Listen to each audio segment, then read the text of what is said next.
हाय दोस्तों, मैं संदीप सारण, व्याख्याता भौतिक विज्ञान, आप सबका हमारे YouTube चैनल पे हार्दिक अभिनंदन करता हूं, हार्दिक स्वागत करता हूं। आज मैं एक नए टॉपिक के साथ आपसे थोड़ी सी बातचीत करूंगा। आज का जो हमारा टॉपिक रहेगा वो है रिफ्रैक्शन ऑफ लाइट। इससे पहले वाले वीडियो में हमने रिफ्लेक्शन की बात की थी। रिफ्लेक्शन में क्या था कि लाइट अपने पाथ को चेंज करेगी विदाउट चेंज इन मीडियम। लेकिन आज जो हम फिनोमिना देखेंगे उसमें लाइट एक मीडियम से दूसरे मीडियम में इंटर करेगी, जिसके कारण उसके पाथ में भी चेंज होगा, यानी light change its path with change in medium. देखिए, हम एक इंटरफेस कंसीडर करते हैं। ये एक सरफेस है, बहुत लाइट सरफेस है जो दो मीडियम को सेपरेट करेगा। एक मीडियम इधर है, ये फर्स्ट मीडियम हमने मान लिया, मीडियम फर्स्ट है, और ये मीडियम सेकंड है। अब हमने क्या किया कि ये हमारी इंसिडेंट रेज थी, this is incident ray, incident ray A B point के ऊपर हमने इसको फॉलो किया है, इंसिडेंट रेज को। इस सरफेस का हम एक नॉर्मल ड्रॉ करेंगे, ये एक हमने नॉर्मल ड्रॉ किया। अगर मान लीजिए अगर मीडियम में किसी तरह का वेरिएशन नहीं होता तो ये लाइट ऐसे निकलती, पास होती, बिल्कुल स्ट्रेट इस तरीके से चली जाती, यानी this light goes without deviation in straight way if there is no change in medium. But here we see that this is the medium first and this is medium second, और medium one से medium दो में जाएगी तो इसको अपने path में change करना है। अब हम ये नहीं कह सकते कि किधर जाएगी ये पाथ चेंज करने का मतलब, ये भी इसका पाथ हो सकता है, ये भी इसका पाथ हो सकता है। ये आपका नॉर्मल है, यानी हम ये कह दें कि जो लाइट है ये डेविएट होगी अपने पाथ से, या तो टवर्ड्स द नॉर्मल होगी या अवे फ्रॉम द नॉर्मल होगी। इस चीज का डिसीजन कौन करेगा? इस चीज का डिसीजन करेगा कि इन दोनों मीडियमों में रिलेशन क्या है। और एक फिजिकल क्वांटिटी है जिसको हम बोलते हैं रिफ्रैक्टिव इंडेक्स। रिफ्रैक्टिव इंडेक्स, ये जो फिजिकल क्वांटिटी है ये डिसाइड करेगी कि लाइट को किधर जाना है, किधर नहीं जाना। एक नया फिजिकल क्वांटिटी है refractive index.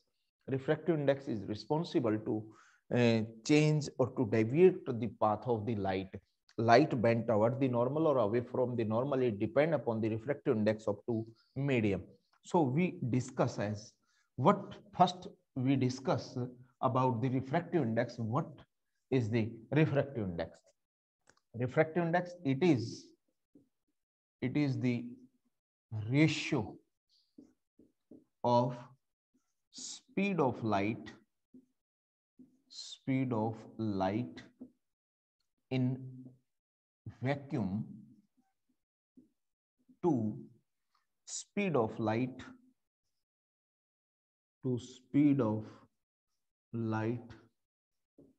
in that medium,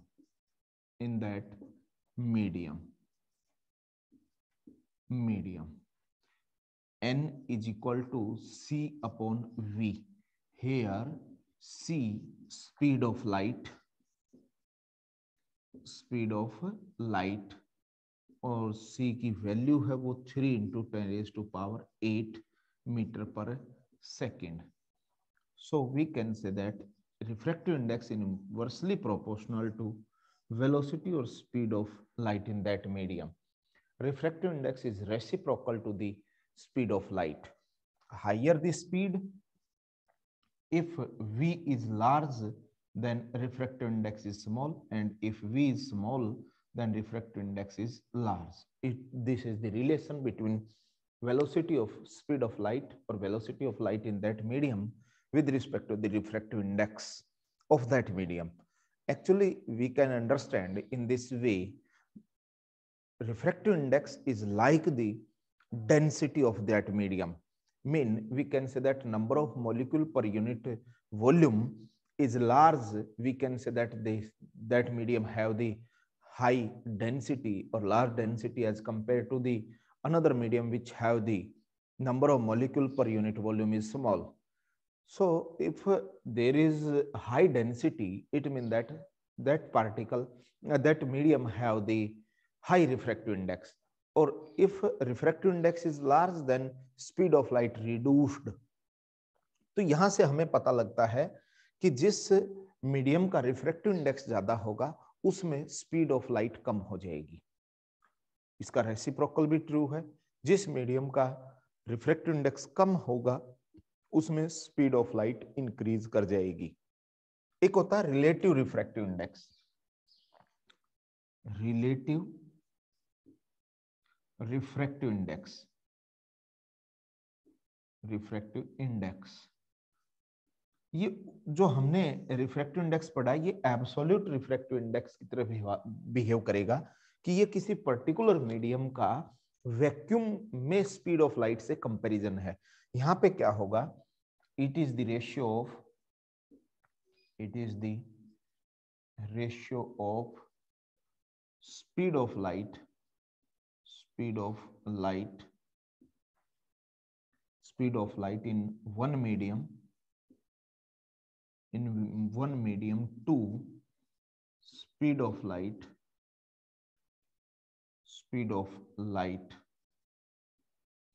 in other medium, another medium. Let v1 speed of light in medium first and v2 speed of light in medium second, then v2 upon v1 is equal to refractive index of second medium with respect to first medium. इसका मतलब जो नीचे हमारे value आएगी वो हमारे उस medium को रिप्रेजेंट करेगा जिसके विद रिस्पेक्ट टू हम देखते हैं, और ऊपर वाला V2 आया है यानी सेकंड मीडियम की स्पीड है। इसका मतलब ये सेकंड मीडियम का रिफ्रैक्टिव इंडेक्स है with respect to first medium. और इसको अगर रिलेटिव इंडेक्स के रूप में देखें n inversely proportional to V है, या हम ऐसे कह सकते हैं 1:2, यानी velocity of second medium with respect to first medium. और वेलोसिटी क्या है, रिफ्रैक्टिव इंडेक्स के इनवर्सली प्रोपोर्शनल, ये n1 हो जाएगा और ये n2 हो जाएगा। इनको बोलते हैं refractive index, relative refractive index, यानी एक मीडियम के एक मीडियम का रिफ्रैक्टिव इंडेक्स दूसरे मीडियम के कंपेयर में कैसे होगा। आप इसका स्क्रीनशॉट ले लें। ये इंपॉर्टेंट फिजिकल क्वांटिटी हमारी रिफ्रैक्टिव इंडेक्स जो वैल्यू है वो उसकी स्पीड के इनवर्सली प्रोपोर्शनल होगा स्पीड ऑफ लाइट के। आप इसका एक बात और ध्यान रखें कि जो ये हमारी रिफ्रैक्टिव इंडेक्स है, ये रिफ्रैक्टिव इंडेक्स है, ये यूनिटलेस और डायमेंशनल लेस है। यहाँ क्या लिख देंगे कि refractive index is unitless and dimensional less quantity. ये ना तो इसकी कोई यूनिट होती और ना इसका डायमेंशन होता, क्योंकि ये एक नंबर है। तो इसका आप स्क्रीनशॉट ले लें ताकि नोट्स बना लें। अब हम इसको फिनोमिना को पढ़ने की कोशिश करते हैं कि किस तरीके से लाइट बैंड होगी, कौन कौन से ये लॉ को फॉलो करेगी, उसके बारे में हम अब यहाँ देखना चाहेंगे। कि अब हमें इस बात का पता लग गया कि रिफ्रैक्टिव इंडेक्स है वो उस मीडियम के अंदर, उस मीडियम में उस लाइट की स्पीड को चेंज करेगा। ये हमने एक सरफेस लिया, x डैश नाम रखा मैंने इसका, ये दो मीडियम को सेपरेट करेगा। इधर हमने मीडियम फर्स्ट लिया, मीडियम फर्स्ट है जिसका रिफ्रैक्टिव इंडेक्स n1 है, और ये मैंने मीडियम सेकंड लिया जिसका रिफ्रैक्टिव इंडेक्स n2 है। अब यहां से एक इंसिडेंट लाइट हमने फॉल की, this is the incident light, incident ray fall on this surface at this point. We draw the normal at this point as like this. This is n1, n2 be the normal fall on the interface x dash as shown in diagram. Now we see that this is the angle of incidence. This is the angle of incidence, इसको हम क्या नाम दे देंगे, angle of incidence नाम दे देंगे। ये किसके बीच में बनता है, इंसिडेंट रेज और नॉर्मल के बीच में जो एंगल बनेगा उसको हम एंगल ऑफ इंसिडेंस, यानी angle between incident raise and normal is known as the angle of incidence. If there is no medium change, it means that this is the single medium throughout this board, then this light goes in this way. But actually here x dash is the separating is the surface that separate two medium. Here is one medium, here is second medium. Light goes from one medium to another medium, then according to refraction light deviate from its original path. This is the original path, light deviate, and it depend upon the value of refractive index. If we consider n2 greater than n1, it means that this medium have the high refractive index, it act as the denser medium, and this act as the rarer medium. If light goes from rarer to denser, it bend toward the normal. ये normal की तरफ bend होगी और ये angle है वो are हो जाएगा. So important things is this, if light goes from rarer to denser medium,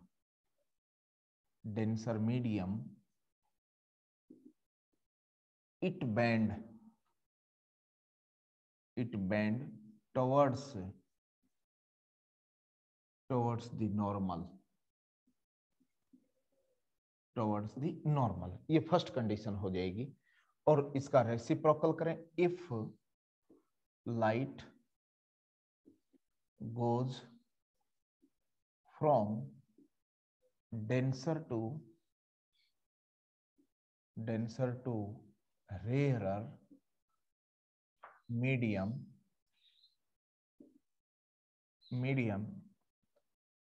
light bend away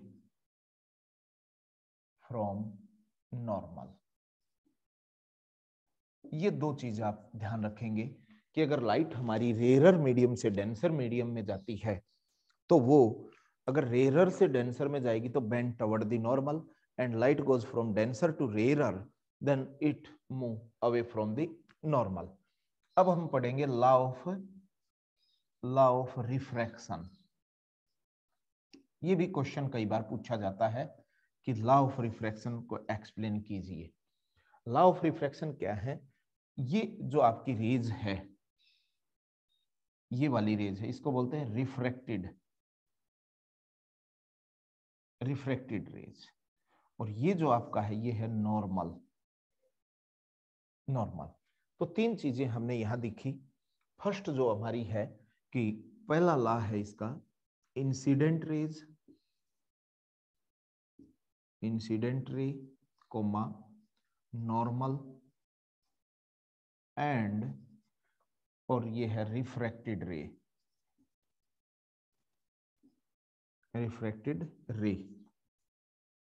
are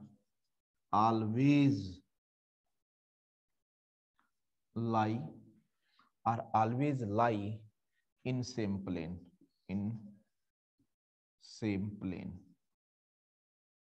ये तीनों की तीनों एक ही प्लेन में लाई करेंगी. पहला लॉ ये है. जो सेकंड लॉ कहता है इसका, वो कहता है कि द प्रोडक्ट ऑफ या मल्टीप्लिकेशन भी कह सकते हैं, product of refractive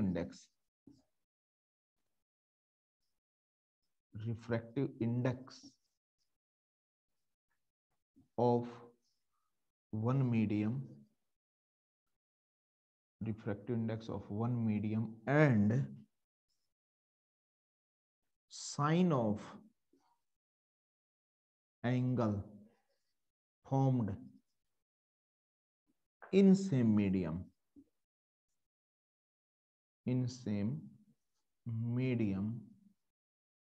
is or we can say medium remains constant, remains constant। इसको हम समझने की कोशिश करेंगे। मान लीजिए हम फर्स्ट मीडियम की बात करते हैं, ये फर्स्ट मीडियम है। फर्स्ट मीडियम का रिफ्रैक्टिव इंडेक्स कितना है? n1 into sine of angle, sine of angle formed in same medium. इस मीडियम में जो एंगल बना है वो आई है, ये क्या हो जाएगा? कांस्टेंट हो जाएगा। ये फर्स्ट इक्वेशन है। सिमिलर सेकंड मीडियम के लिए अगर रिफ्रैक्टिव इंडेक्स देखो तो n2 और साइन ऑफ सेकंड मीडियम में जो एंगल बना है वो r है, ये भी क्या हो गया? कांस्टेंट हो गया। ये कहता कितने ही मल्टी रिफ्रैक्शन हो जाएं, हमेशा इन दो चीजों का प्रोडक्ट है वो क्या रहेगा? कांस्टेंट रहेगा। तो दोनों को कंपेयर करो, compare equation first and second, तो क्या बन जाएगा हमारा? n2 साइन ऑफ r बराबर है n1 साइन ऑफ i। हम इंटरचेंज कर दें, n2 को n1 को n2 के नीचे ले आए तो ये हमारा बनेगा n2 अपॉन n1, और इस साइन r को साइन i के नीचे लेके चले जाए, sine i upon sine of r, और इसको हम बोलते हैं Snell law. This is Snell law, और इसी को लॉ ऑफ रिफ्रैक्शन बोलते हैं। आप इसका स्क्रीनशॉट ले सकते हैं, फिर हम इसके कुछ फिनोमिना को स्टडी करने की कोशिश करेंगे। तो ये हमारा था लॉ ऑफ रिफ्रैक्शन, इसका आप एक बार स्क्रीनशॉट ले लें। हम कुछ रिफ्रैक्शन के एग्जाम्पल को पढ़ने की कोशिश करेंगे। जो फर्स्ट हम पढ़ेंगे refraction, refraction through glass slab, glass slab. 11th-12th के बच्चों के लिए ये एक्टिविटी भी है, और 10th में भी अच्छा दिया हुआ है इसके बारे में। तो हम क्या करते हैं, कैसे होता है रिफ्रैक्शन ग्लास स्लैब में? हमने एक ग्लास स्लैब कंसीडर की, हमने मान लिया एक ग्लास स्लैब है, रेक्टेंगुलर शेप की है, ए बी सी और डी, जिसकी थिकनेस है वो टी थिकनेस है। कि कैसी थिकनेस है इसकी? टी थिकनेस की एक हमने ग्लास स्लैब ली है, ये टी थिकनेस है। अब इस ग्लास स्लैब के दो आप देख पाएंगे रिफ्रैक्शन, दो पॉइंट पे होगा, ए से बी और डी सी पे। ये मीडियम हमारी एयर है, ये ग्लास है, ग्लास का रिफ्रैक्टिव इंडेक्स n मान लिया, एयर का 1 होता है, n1 भी कह सकते हैं हम इसको। तो ये हमने इस तरीके से ये कंसीडर किया। इंसिडेंट रेज हमने यहाँ फॉल की, ये आपकी इंसिडेंट रेज है, इंसिडेंट रेज, इंसिडेंट रे। हम इस पॉइंट पे देख रहे हैं कि जब ये लाइट एयर से इस ग्लास में इंटर करेगी एट पॉइंट ए पे, तो यहाँ इसका मीडियम चेंज हो रहा है, तो हम नॉर्मल ड्रॉ करेंगे। जैसे ही नॉर्मल ड्रॉ किया तो ये एंगल आई है। तो light goes from rare to denser because air is rarer as compared to the glass. Glass is the denser as compared to air. Light goes from rarer to denser, it bend toward the normal. ये आपके ऐसे bend हो जाएगी, normal towards the normal, ये angle are है। Again here you can see medium change because this is the glass medium and this is again air medium. Light goes from denser to rarer, again refraction take place, we draw a normal again here, this angle is r, so this also r, and this light again move in this way, in this way. If there is no glass, then this incident rays move as like this. This is the actual path of glass slab, but due to this presence of this glass slab, here we see that light lateral shift. This angle is E, and this rays is known as the emergent rays, emergent ray, and this angle is emergent angle. Here in glass slab,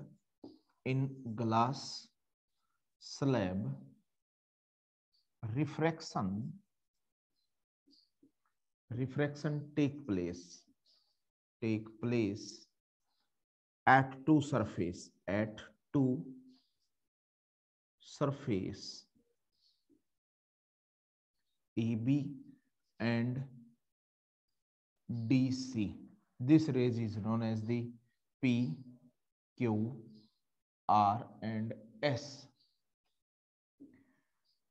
यहां दो refraction take place करेंगे और हम क्या देख पाते हैं in this or we can say that in diagram angle I is equal to angle E. Angle of incidence must be equal to angle of emergent. This is the important things. It means that if these angle are equal, so we can say that incident ray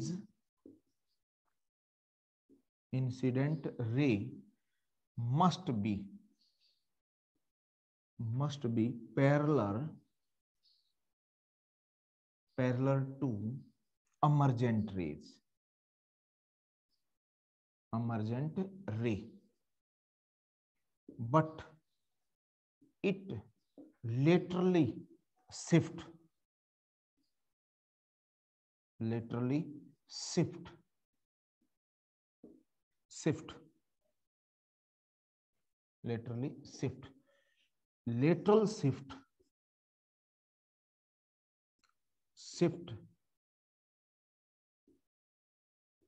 d distance is equal to, जो lateral shift निकालना है, lateral shift क्या होता है, यहां से एक normal draw कर दो, ये लेटरल शिफ्ट होती है जिसको हम डी डिस्टेंस से लिखते हैं। लेटरल शिफ्ट का मतलब होता है कि अगर ये ग्लास स्लैब नहीं होता तो ये रेज से जिस पाथ से जाती है इसके जस्ट ये चल तो इसके पैरेलल रही है लेकिन ये पीछे की तरफ शिफ्ट होगी, इसको बोलते हैं लेटरल शिफ्ट। और इसकी वैल्यू जो होती है टी आई 1 माइनस 1/n। यहाँ ये क्या क्या चीजें हैं, यहाँ टी जो है ये है थिकनेस, क्या है ये थिकनेस ऑफ ग्लास स्लैब। आई जो है ये है इंसिडेंट एंगल, और जो एन है यहाँ पे वो है आपका रिफ्रैक्टिव इंडेक्स। एन क्या है, रिफ्रैक्टिव इंडेक्स। इस तरीके से आप एग्जाम्पल, ये लेटरल शिफ्ट का है तो रिफ्रैक्शन में आपको ग्लास स्लैब में लाइट देखोगे तो वो लेटरली शिफ्ट होती है। इसका आप स्क्रीनशॉट ले लें, एक एग्जाम्पल ये ग्लास स्लैब का है। अब हम दूसरा जो एग्जाम्पल देखेंगे जो नॉर्मल शिफ्ट का देखेंगे, नॉर्मल शिफ्ट कैसे होती है। हम नॉर्मल शिफ्ट को देखते हैं। नॉर्मल शिफ्ट क्या होती है, इसके मैं कुछ एग्जांपल आपको बताता हूं, आपको समझ में आ जाएगा कि नॉर्मल शिफ्ट क्या है। मान लीजिए हमने पानी के अंदर कांच का गिलास लिया, एक उसमें पानी भर दिया, उसमें हमने एक पेंसिल को ऐसे टेढ़ा करके डुबोया, तिरछा करके, तो आप देखेंगे जहां से वो पानी में डूबती है वो आपको मुड़ी हुई दिखाई देगी। अगर आप उसको नॉर्मली डिप करते हैं, ऐसे पानी है उसके अंदर अगर 90 डिग्री पे डिप करते हैं तो फिर आपको वो टूटी हुई दिखाई नहीं देगी, मुड़ी हुई दिखाई नहीं देगी। केवल कब दिखाई देगी, जब वो तिरछा देखेंगे आप। एक ये घटना है नॉर्मल शिफ्ट की। दूसरी है कि बॉटम ऑफ पॉन्ड और pot filled with water appear to be raised. बिल्कुल साफ पानी भरा हो किसी तालाब में तो आपको देखेंगे कि उसकी जो नीचे का बॉटम है वो ऐसा लगेगा जैसे कम गहरा है, लेकिन जब हम उसके अंदर उतरते हैं तो वो वास्तव में ज्यादा गहरा होता है। तो किसी भी पानी से भरा हुआ कोई भी तालाब है या बर्तन है, उसकी तलहटी जो होती है, बॉटम होता है, वो हमें ऐसे लगता है कि ऊपर उठ चुका है, लेकिन वो एक्चुअल में ऊपर नहीं उठता। यानी उसकी हम एक्चुअल जो डेप्थ होती है उसमें हमें भ्रम पैदा होता है, इल्यूजन प्रोड्यूस होता है। एक्चुअल में वो ज्यादा डीप होता है लेकिन दिखता कम है। वैसे ही अगर किसी हम जो वाटर का गिलास है कोई भी, उसके अंदर अगर हम तली में एक सिक्का रख दें, कॉइन को अगर गोंद से चिपका के रख दें और जब उसमें पानी भरें तो ऐसा लगेगा सिक्का ऊपर उठा हुआ दिखाई देता है। ये सारे एग्जाम्पल नॉर्मल शिफ्ट के। ऐसा क्यों होता हम देखते हैं। मान लीजिए ये एक एक्स एक्स डैश हमने सरफेस लिया, ऊपर एयर है हमारी, इधर क्या है कि इस मीडियम में एयर है और इधर कौन भरा हुआ है, वाटर भरा हुआ है, जिसका रिफ्रैक्टिव इंडेक्स n है विद रिस्पेक्ट टू एयर, क्योंकि एयर का रिफ्रैक्टिव इंडेक्स 1 है। अब क्या होता है, जो रेज यहां हमारा सोर्स रखा हुआ है, ये कॉइन रखा है हमने, ऐसे मान लिया S नाम से ये कॉइन है, और जो ये रखा हुआ है ये एक्चुअल में H, कैपिटल H डेप्थ पे है। इसकी डेप्थ कितनी है, कैपिटल H, एक्चुअल डेप्थ बोलते हैं इसको। ये इतनी गहराई में रखा हुआ है। अब हमने क्या किया कि जो रेज इससे 90 डिग्री पे जाएगी वो बिना डेविएशन के सीधे निकल जाएगी, लेकिन यहां से जो रेज इस तरीके से चली, यहां से एक नॉर्मल डाल के देखो आप, ये एंगल आपका इंसिडेंस है। Light goes from denser to rarer medium, ये आपका मीडियम कौन सा है, डेंसर मीडियम, ये आपका कौन सा है, रेरर। और लाइट जब डेंसर से रेरर में जाएगी तो अवे फ्रॉम द नॉर्मल, ये इधर चली जाएगी। और आप यहां से देखेंगे जब इसको, ये आपकी आंख है, आईज है, यहां से जब आप देखेंगे, हम तो सीधा देख सकते हैं ना, हम जब देखेंगे तो ये लाइट हमें ऐसे दिखाई देगी कि ये सिक्का यहां उठा हुआ है, ऐसा दिखेगा हमें, जबकि ये एक्चुअल में तो यहाँ है, दिखाई हमें यहाँ दे रहा है। और ये जो डेप्थ है यहां से लेके इस नई पॉइंट तक, ये जो डेप्थ है ये होगी आपकी स्मॉल h, ये s डैश पोजीशन है, इसको बोलते हैं एप्रियंट हाइट। तो फॉर्मूला होता हमारा apparent height is equal to actual height या डेप्थ भी कह सकते हो अपॉन रिफ्रैक्टिव इंडेक्स।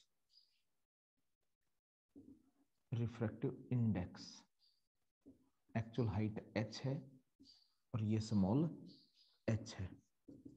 लेकिन आपसे ये पूछ लिया जाए, ये तो सिंपल फॉर्मूला है, ये पूछ लिया जाए कि ये कितना ऊपर उठा हुआ दिखाई देगा, जिसको हम नॉर्मल शिफ्ट बोलते हैं। ये जो इंपॉर्टेंट चीज है नॉर्मल शिफ्ट,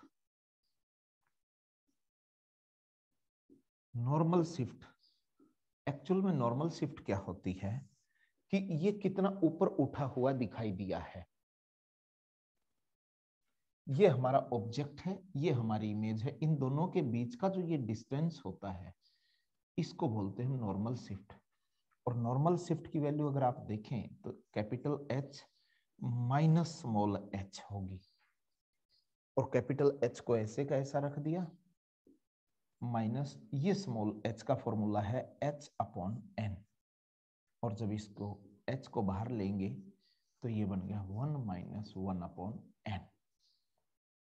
ये नॉर्मल शिफ्ट हम निकाल सकते हैं। यहाँ h क्या है, डेप्थ ऑफ ऑब्जेक्ट, या ये कह सकते हैं डिस्टेंस ऑफ द ऑब्जेक्ट कह सकते हैं हम। और n जो है हमारा रिफ्रैक्टिव इंडेक्स है, रिफ्रैक्टिव इंडेक्स। इस तरीके से इस पे बेस्ड क्वेश्चन आ जाए तो आप सॉल्व कर सकते हैं। कुछ और एग्जांपल हैं इसके, ट्विंकलिंग ऑफ स्टार, ये भी रिफ्रैक्शन की फिनोमिना है। ट्विंकलिंग ऑफ स्टार, जो तारे टिमटिमाते हैं, तो ये भी किसकी घटना है, वो ऐसे कंपन नहीं करते, लेकिन हमें रिफ्रैक्शन के कारण ऐसे लगता है जब उनसे लाइट आती है तो लाइट डेविएट होती है, और लाइट डेविएट होती है तो हमें ऐसे लगेगा कि वो तारे ट्विंकलिंग करते हैं। ये घटना भी आपकी रिफ्रैक्शन की है। ये सारा फिनोमिना एटमॉस्फेयर के कारण होता है। हमें जो सन है, sun appears before sunrise and after sunset due to refraction of light. कई बार आप देखेंगे कि एक्चुअल में सनराइज नहीं हुआ होता, उससे पहले हमें सन दिखाई देने लग जाता है। कई बार सनसेट नहीं हुआ, और सनसेट नहीं हुआ उसके बाद भी, यानी सनसेट हो चुका है उसके बाद भी हमें दिखाई देता है, तो सनराइज और सनसेट के बाद का और सनराइज से पहले, before the sunrise and after the sunset, हमें सूर्य दिखाई देता रहता है, हमें सन अपीयर होता रहता है। तो ये भी फिनोमिना किसका है, हमारा रिफ्रैक्शन का। तो मैं उम्मीद करता हूं कि रिफ्रैक्शन से रिलेटेड आपको कोई डाउट नहीं बचा होगा, और कोई क्वेश्चन आ गया तो आप उसको सोल्व कर लेंगे। इसका भी स्क्रीनशॉट ले लें ताकि नोट्स बना लेंगे आप। और ये हमारा रिफ्रैक्शन का टॉपिक था, और उम्मीद करता हूं आपको समझ में आया होगा, और आपको अच्छा लगे हमारा चैनल तो सब्सक्राइब करें और इसको ज़्यादा से ज़्यादा शेयर करें। हमारे इस चैनल की अच्छी विशेषता ये है कि इसमें आपको समझने को तो मिलता ही है, साथ में आप नोट्स भी बना सकते हैं, नोट्स भी मिलते हैं।